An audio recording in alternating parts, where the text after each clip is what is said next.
welcome to Maths Express. Today we are studying chapter Unitary Method. Now before we start with the chapter, now let us understand what do we mean by unitary. Now unitary means unit. Unitary comes from the word unit. It comes from the word unit and unit means one. So in unitary method, we need to find the value of one unit and then we use it to find the value of the required number of units. Now suppose I have got 10 chocolates and the price of 10 chocolates is rupees 100. Now if I need to find the price of 15 chocolates, for that I should know the price of one chocolate. So price of one chocolate would be equal to 100 divided by 10, that is equal to rupees 10. And now we can find the price of 15 chocolates. So 15 chocolates would be equal to, we'll multiply 15 by 10, that is equal to rupees 150. So in unitary method, you need to find the value of one unit and then use it to find the value of required number of units. Now in unitary method, we have got two kinds of variation. First is direct variation and the second is inverse variation. Now what does direct variation mean? Direct variation means when there is increase in one quantity, it causes increase in the other quantity. And then decrease in one quantity causes decrease in the other quantity. Like we have an example, more articles means more cost. If you see here, 10 chocolates cost rupees 100, 15 chocolates rupees 150. That means if the number of chocolates increases, the price would also increase. So this is known as direct variation. When the chocolates have increased from 10 to 15, the price has also increased from 100 to 150. So if number of chocolate increases, cost also increases. Now this is direct variation. Another example of direct variation is greater the speed, greater is the distance being covered. Suppose there are two men. One is driving at a speed of 50 km per hour and other man is driving at a speed of 100 km per hour. So in 1 hour, the one driving at 50 km per hour will cover 50 km. जो 50 kilometre per hour पे चला रहा है अपनी car, वो 1 घंटे में 50 kilometre चलाएगा और जो 100 kilometre per hour, that means जिसकी स्पीड ज़्यादा है वो 100 किलोमीटर 1 घंटे में करेगा कवर। दैट मीन्स एक ही घंटे में एक 50 किलोमीटर कवर कर रहा है और एक 100 किलोमीटर कवर कर रहा है। दैट मीन्स जिसकी स्पीड ज़्यादा है उसका डिस्टेंस ज़्यादा कवर है। So greater the speed, greater is the distance being covered in the same interval of time. So this is known as direct variation. Coming over to inverse variation. Now in inverse variation we have more men, less time taken to do the same work. एक ही काम करने को, अगर कोई काम कर रहे हैं, एक काम को करने के लिए अगर एक आदमी है तो उस काम को करने में ज़्यादा टाइम लगेगा। लेकिन अगर उसी काम को 10 आदमी एक साथ मिलकर काम करेंगे तो वो काम को करने में हमें कम टाइम लगेगा। That means more the men, less is the time taken to do the work, and less men means more time taken to do the same work. Then coming here, greater speed means less time to cover the same distance. Suppose हमारे पास है 100 kilometre, हमें 100 kilometre cover करना है, right? अब 100 kilometre cover करने में जिसकी speed ज़्यादा है वो कम टाइम लेगा और जिसकी स्पीड कम है वो ज़्यादा टाइम लेगा। That means speed come, time ज़्यादा, स्पीड ज़्यादा, टाइम कम। तो ये ऑपोजिट चल रहा है। So this is known as inverse variation. There is one more example of inverse variation. Like we have food would last longer if we have less people who would eat the same food, but it would finish it in less time if we have more people. So more people we have, the food will finish in less time, and less people we have, food will finish in more time. So इसका एक simple से example है, आपके घर में खाना बना है और आपके घर मेहमान आ जाते हैं, तो अगर मेहमान आ जाते हैं वो खाना जल्दी खत्म हो जाता है, लेकिन अगर आप उसी खाने को आप सिर्फ घर के फैमिली मेंबर्स मिलकर खा रहे हैं तो उसमें से कुछ खाना बचता भी है। तो ज्यादा लोग आएंगे तो खाना जल्दी खत्म हो जाएगा, और अगर कम लोग होंगे तो वो खाना ज्यादा दिन तक चलेगा। So this is another example of inverse variation. Now let us try some questions on this. Now my first question, it says if the cost of 8 gift boxes is rupees 1600, find the cost of 18 gift boxes. While doing any question, the first thing you need to understand is whether it is direct variation or inverse variation. Now reading the question, we come to know that cost of, we have 8 gift boxes is rupees 1600. So if we need to find the cost of more boxes, then cost will be more. So more the boxes, more is the cost. That means this is direct variation. I'll do this question by both these two methods. First will you do it by using the statements, and another using the arrow method, right? Now another thing you need to remember, after now we have come to know that this is direct variation. Now we need to understand what we have to find and what we have been given. We have been given two things, that is we have been given the number of boxes and we have been given their cost. So we need to remember what we need to find. The question says find the cost of 18 gift boxes.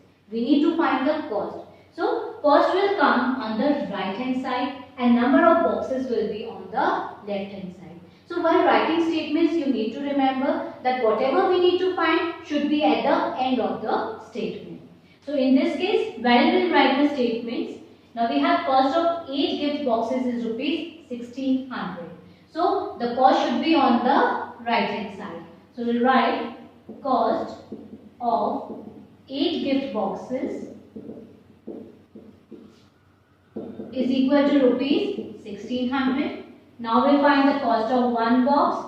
So cost of one gift box. In this case, now this is the number here. So we'll have 1600 divided by, since we need to find one gift box, cost of one gift box, we'll divide it by 8. We can cancel and we get rupees 200. Now cost of 18 gift boxes. Now we'll multiply. The cost of one box is 200 and we need to find the cost of 18. So we'll multiply 200 by 18 and we get rupees 3600. Now this is the cost of 18 gift boxes. Now we'll do the same question using the arrow method. Now while doing the arrow method also, we need to remember whatever we are finding should be on the right hand side. Now the same question we are doing by arrow method. In arrow method also, whatever we need to find would come towards the right hand side. Since we are finding the cost is on the right hand side and the number of boxes on the left hand side. So we have here cost of 8 boxes is rupees 1600. We need to find the cost of 18 gift boxes. So since we do not know the cost, here we will write X. In arrow method, you need to remember we have here the unknown quantity X. We'll now put the arrow with the arrowhead towards X. Now at the starting, while we were doing the question, I told you we need to find out first whether it is direct variation or inverse variation. Now since this is direct variation, the arrowhead in this side also, that is on the left side, would also point towards the same direction. So in direct variation, both the arrows should point towards the same direction. Now, whatever the value we have on the head towards the arrowhead will be in the numerator. So here the arrowhead points towards 18. So 18 is on the numerator and we have 8 in the denominator. Equal to, here x, we have the arrowhead towards x. So x will be in the numerator and we have 1600 in the denominator. Now we'll cross multiply them. So we have 8 into x. So here I can write 8 into x is equal to, we'll cross multiply here, 18 into 1600. So we can write x is equal to, we'll have here x is equal to 18 into 1600 divided by 8. We can cancel 8 to the 16 and 200, that is equal to 3600. So we can write cost of 8 gift boxes is equal to rupees 3600. Coming over to our next question. Now this question says 15 workers can build a wall in 20 days. How many workers are required to build the same wall in 12 days? Now this question is based on work and time. Work and time questions are always inverse relation. That means we have less workers, more time, more workers, less time. Right? So if we have ज़्यादा हमारे पास काम करने वाले labours होंगे तो काम जल्दी खत्म होगा और कम लेबर्स होंगे तो टाइम ज़्यादा लगेगा. So more laborers, less time, less laborers, more time. So this is inverse variation. Now this question also I'll do it again in two methods. First by writing the statements, second by arrow method. Now first while writing the statements, we need to find how many workers are required. So since we need to find the number of workers, so the workers should be at the end of the statement. So in this case, we will write statement as in 20 days, wall is built by 15 workers. Now we need to find for one day. So in one day, wall will be built by, so in one day, wall will be built by more number of workers. अगर उसी काम को हमने एक ही दिन में करना है तो हमें ज़्यादा workers चाहिए होंगे. So now instead of dividing, we'll multiply. So we'll multiply 15 by the number of days here which was given, that is 20. We are not multiplying here right now, we are keeping it as it is. Next statement says to find in 12 days. So in 12 days, wall will be built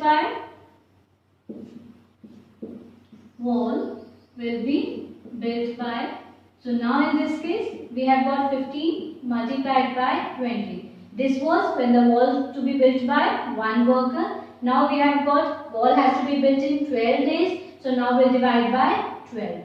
We can cancel 20 and 12 by 4. 4 3 the and 4 5 the and 3 5 the is 15 and 5 5 the is 25. So we have got the answer as 25.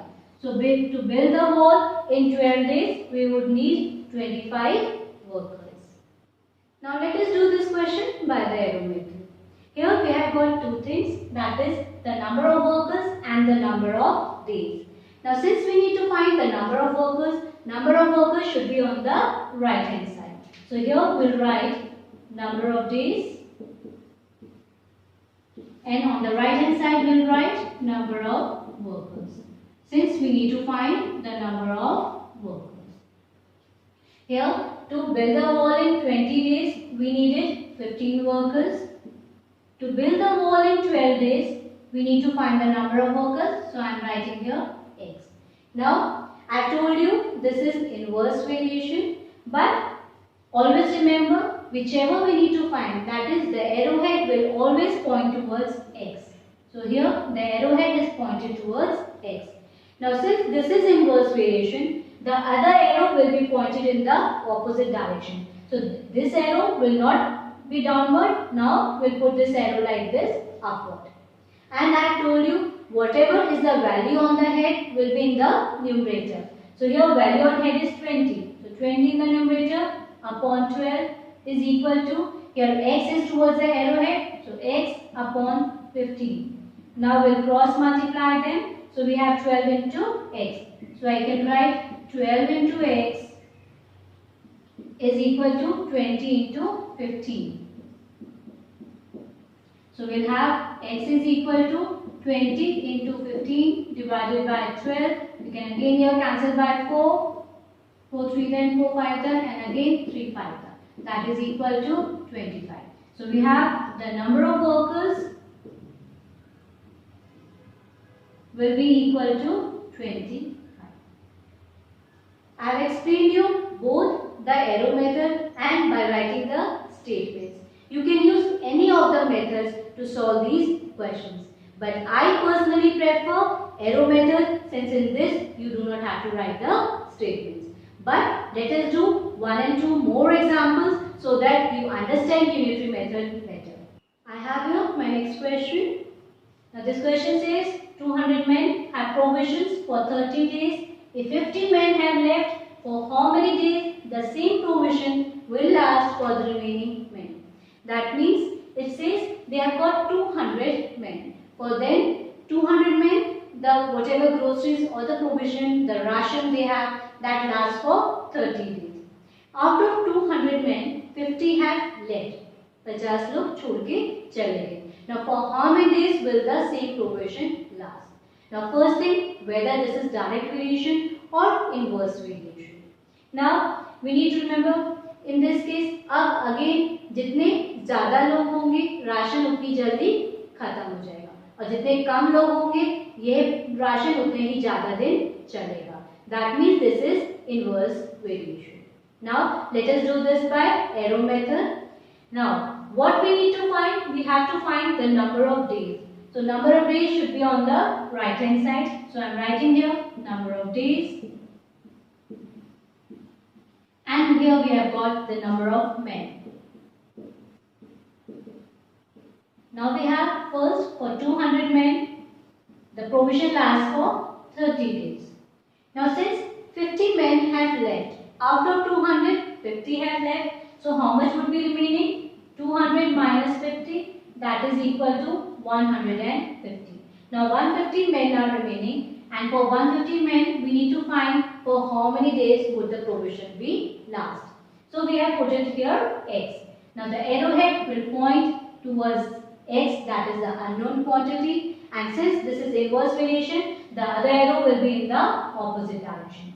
Here we have 200 upon 150 equal to, here we have the arrowhead is towards x, so x in the numerator upon 30. Let us cross multiply. So here we have 150 into x is equal to, we have 200 into 30.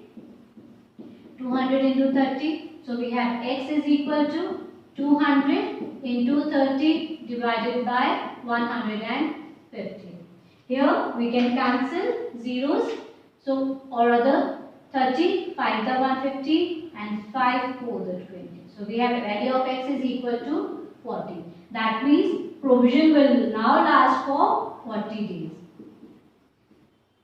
So provision will now last for 40 days. Coming here to our next question. It says a car travels 228 kilometers in 3 hours. How long will it take to travel 912 kilometers? And second part says how far will it travel in 7 hours? So first let us do the first part here. Now in first part we have to find how long. That means we need to find time. So time will be on the right hand side and distance will be on the left hand side. So I have got here distance and time. Now we have the distance 228 kilometers. Time is in hours. So distance 228 kilometers, it travels in 3 hours. Now it says how much, that is 912 kilometers. It will travel in how many hours? So here I have taken this time as x. Now the arrow will be towards x, that is the unknown quantity, and here also it will be towards 912. I hope you have understood why the arrows are both in the same direction, because this is direct variation. Since less distance, less time, more distance, more time needed. In this case they have not mentioned, but it is obvious that speed is same. So less distance, less time, more distance, more time, right? So we have the arrows pointing towards the same direction. So here 912 upon 228 is equal to x upon 3. We'll cross multiply. So 228 into x is equal to 912 into 3. So x will be equal to 912 into 3 upon 228. We can cancel this by 4, that is equal to 12 hours. So in this case, time taken will be equal to 12 hours. Coming over to our second part now. In our second part, it says how far will it travel in 7 hours. That means we need to find the distance. So here, time will be on the left hand side and distance will be on the right hand side. Now in this case, we have 3 hours. In 3 hours, it travelled 228 kilometers. Now in 7 hours, how much will it travel? So we'll have again the arrow pointing towards x, and since this is direct relation, the other arrow will also point in the same direction. So 7 upon 3 is equal to x upon 228. Now we'll cross multiply. So 3 into x is equal to, we'll cross multiply these two, 7 into 228, and here x is equal to 7 into 228 divided by 3. We can cancel 3 and this, 3 7 and 3 6, and we get 532 kilometers. So in 7 hours, the car would travel 532 kilometers. Hope you all have liked my video. So do not forget to share it with your friends. And if you have not subscribed to my channel as yet, do subscribe my channel to get the notifications about the latest video.